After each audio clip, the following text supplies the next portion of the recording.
Okay, well, I have a problem here that I'd like to show you, which is a generalized version of the economics utility optimization problem that I solved a few weeks ago. In that case, what we had was a function, and it was x to some fractional exponent, y to some fractional exponent, and z to some fractional exponent equals utility. And then we were given a cost constraint that x costs x dollars per, some amount per unit item, y costs some different amount per unit item, and z costs some other unit item. So then the question was, how do you optimize the utility given a constraint of $100 in that case? How much of x, y, and z should you buy in order for the utility function to be maximized? And we did it the hard way using algebra. It required a lot of legwork and some dealing with these bizarre fractional exponents. Essentially what we had to do was solve the cost equation. So it appears that there's three independent variables, x, y, and z. But because of the constraint, we can solve for one of the variables in terms of the other two. So there really are only two independent variables. And the way you solve this thing is you use the gradient. So you say the gradient, in other words, the direction, if I'm going to be at a maximum in multiple dimensions, let's say in 2 dimensions where we have a surface, two independent variable dimensions where we have a surface, if I'm going to be at a maximum, I'm at the top of a mountain. So that means that the gradient in any direction is going to have to be 0. That would be a maximum.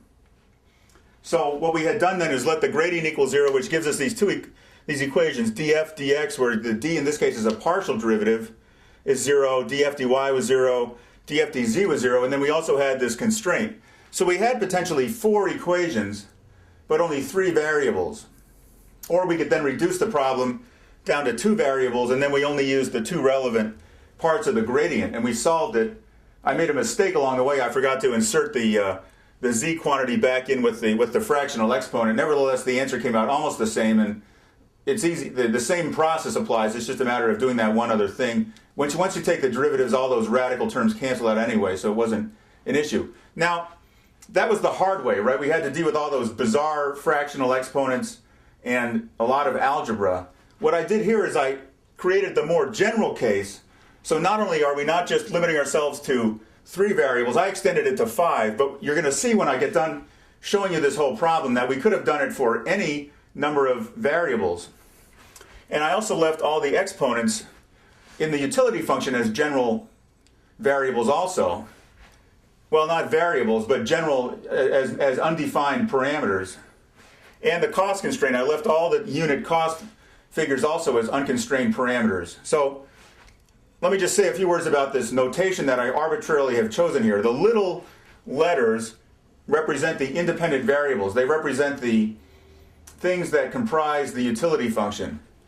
The capital letters represent the exponents for each attribute in the utility function. So little x is the attribute, big X is its exponent. Now I'm not constraining that we have to have fractional exponents here either, although for some reason in that particular problem, and I think in economics in general, people do use fractional exponents as a traditional rule. Then the constraint, I have big X with a sub 1 being the cost per unit for that particular attribute. So that's the notation I'm using throughout here. But what I'm going to do is I'm going to solve it using Lagrange multipliers. And you're going to see that it's so phenomenally much easier. In fact, for the same amount of legwork, or perhaps even less legwork, we can solve the general problem for any number of constraints or attributes and without specifying the specific parameters for the utility function or the unit cost. Now, the Lagrange multiplier was invented by this French mathematician Lagrange, obviously, and what it says is this. It says the gradient of f. So we have we want to optimize a function little f of x, y, z, etc., subject to a constraint big F of x, y, z, etc. And the Lagrange multiplier, what he's invented is this concept, which is proven to be true, that the gradient of little f at point P being the point which is the solution we want, is equal to something lambda, some variable lambda, times the gradient of big F at that point P. Now, how did he discover this? Well, I guess he was cogitating for probably quite some time, but what this means essentially is that if if at point P we're going to optimize f subject to the constraint f, both the gradient of f, little f, and the gradient of big F have to be parallel. And so if you say that these two things have to be parallel, then this factor here, lambda, ensures that they are parallel. We don't know to what extent they are, how far apart they are, but we know that they're parallel, and so that's why we have this lambda. So the interesting thing now is we have this other notation which gives us a bunch of little equations. Partial derivative of little f with respect to x equals lambda, partial derivative of big F with respect to x, and then we can go through all the variables the same way. So we have this set of equations here, simultaneous equations, and we still have the constraint equation. But notice how originally we had three variables, so to speak, and the constraint. So we had four equations, but only three variables.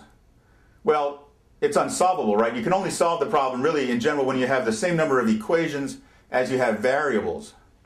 But in this case, we've added another variable, so now it all works out. So we could also solve for lambda. Is there any value in actually finding out what lambda is?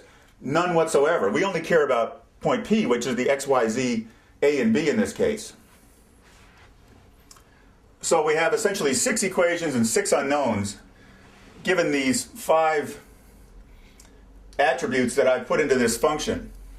So what are we going to do? Well, now I also added this, we could have a factor, a constant in front of the utility function phi. You could always divide it through. I put it there. It turns out it makes no difference. It just cancels out when you let things equal to 0 anyway. Now this is a little bit sloppy, a little bit small in terms of the writing, and so I apologize for that, but I wanted to try to fit it all on one board, and hopefully I can go through and sort of both demystify how you solve it and demystify what I actually wrote here. So the first thing is to go through and say, and flesh out what these equations represent. So the partial derivative of little f with respect to x is going to be phi, and then we have the x variable, so we have x, big X, times phi times little x to the exponent big X minus 1, right? That's just the power rule.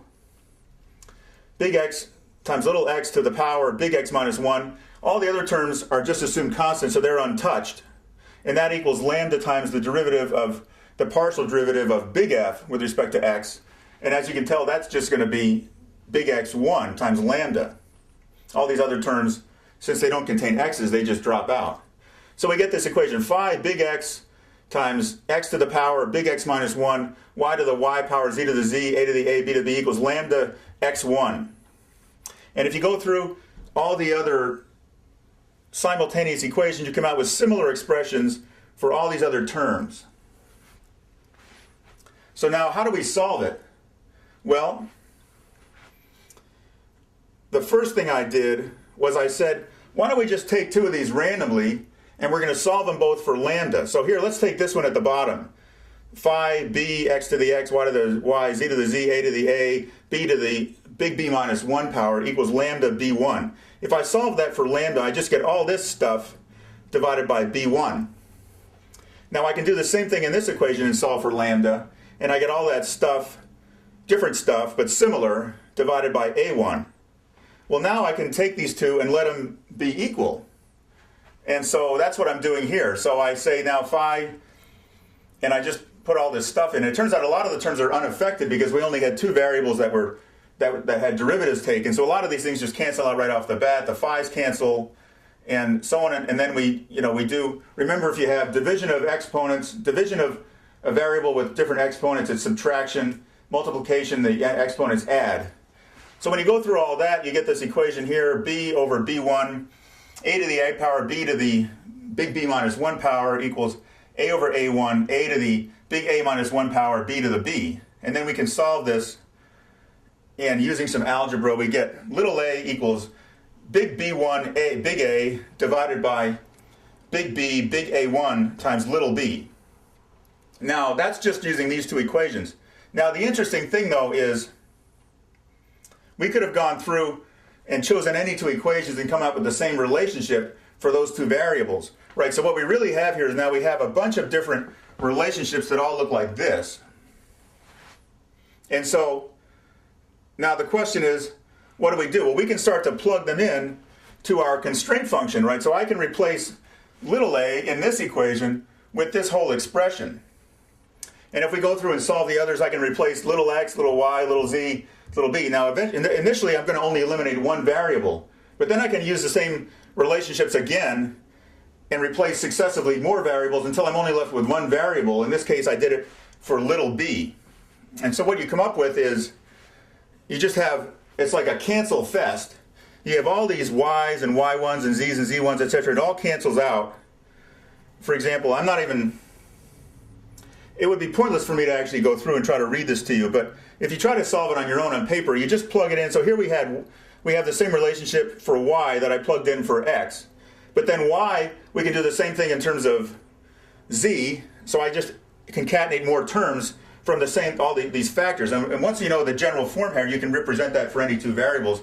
Then I do z in terms of a, and I concatenate more terms, and then finally a in terms of b. And so finally I get it in terms of the little variable b, but I have all this. I have y1x, z1y, a1z, b1a divided by yz, y1a, z1b, a1 times little b, and then so on, the whole expression. Well, now how do we solve this? Well, you have to factor out the independent variable, little b, and you get b times, and all this stuff cancels. So from each term, you're really not left with that much. So in fact, when you go through this whole substitution process, you're left with this rather simple equation. X b1 over b times little b plus y b1 over b times little b plus z b1 over b times little b plus a b1 over b times little b plus b1 times b equals q, where q is the cost constraint. So now we just factor out the little b's and we get little b times all this stuff. X b1 over b plus y b1 over b plus z b1 over b plus a b1 over b plus b1. That whole quantity equals q. And then we just solve for b. So b then becomes q over big B1 times the quantity x over b plus y over b plus z over b plus a over b plus 1, where all those x, y's, and a's that I was talking about were all the uppercase versions. So now the interesting thing is, so we have this for b, so we can solve, because all these other numbers are constants, right? They're parameters, but they have numerical values in any specific problem. But notice the general form. So we have the little b, we have the q, we have over the big B1, and then in the parentheses here we have all the other terms. We have x over b plus y over b plus z over b plus a over b plus 1. So if you look at the general format of that, the sort of just the pattern, you could replace little b with little x here, and then just make the corresponding changes. So it would be little x is going to be q over big X1 times x over, no, the x term would go out, so we would have y over x plus z over x plus a over x plus b over x plus 1. So using this pattern then, you could come up with this solution for any of the variables. Now I double checked this against the correct answers to the other problem, and it does in fact work. So surprisingly, it actually came out correct, and I did not make any stupid mistakes. But notice the other thing. Since all the terms are represented here, and all the different other variables, when you do in terms of b, all the other variables are represented in a uniform manner. We could extend this. If we had a utility function with 100 attributes, we'd have to go through the normal alphabet, the Greek alphabet, God knows how many Hebrew alphabet, and we still wouldn't have enough variable names. Or we could just do everything with 1s, 2s, 3s, and so on and so forth. If we had 100 variables in this utility equation, we could generalize the solution because of what we've done here. We can see the pattern for what it would look like for all 100 variables. So I think this is incredibly powerful, and it's all thanks to Lagrange multipliers. Now, let me ask another question. In real life, how else would you ever want to use something like this?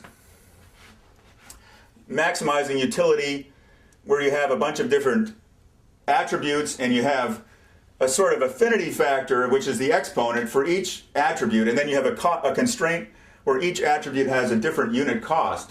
Well, now, I have a company where we make software, and one of the things we're looking at is ad-supported products, where we embed ads in the product and sell, and then make the product available for free. Not unlike Midnight Tutor, unless we haven't found any. The only difference is we haven't found any advertisers yet. But maybe that'll come someday. The interesting thing, though, is if you had a problem like that where you want to embed ads and you want your revenue is based on the response to the ads, you want to fish out, to feed out ads to each user that are going to give you the highest likelihood that that user is going to want to respond to the ad.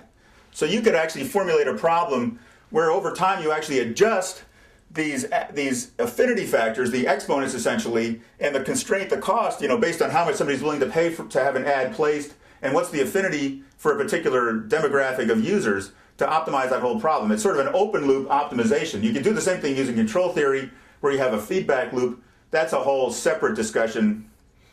Maybe someday we can get to that. That's totally different. But anyway, this is like an open loop optimization. But over time, if you adjust these affinity factors and you adjust the cost factors, you can essentially optimize it and tailor it to a particular need. Okay, so I hope that you found this interesting. I hope that this makes you want to learn more about calculus, more about math, and more about how to model the world, how to take a physical system, something that exists in real life, and model it with a bunch of equations, and then learn things about that system. Because that's the name of the game for me. That's what I find the most enjoyment in doing in this whole process. Okay, keep on trucking. Send all your problems to solve@midnighttutor.com.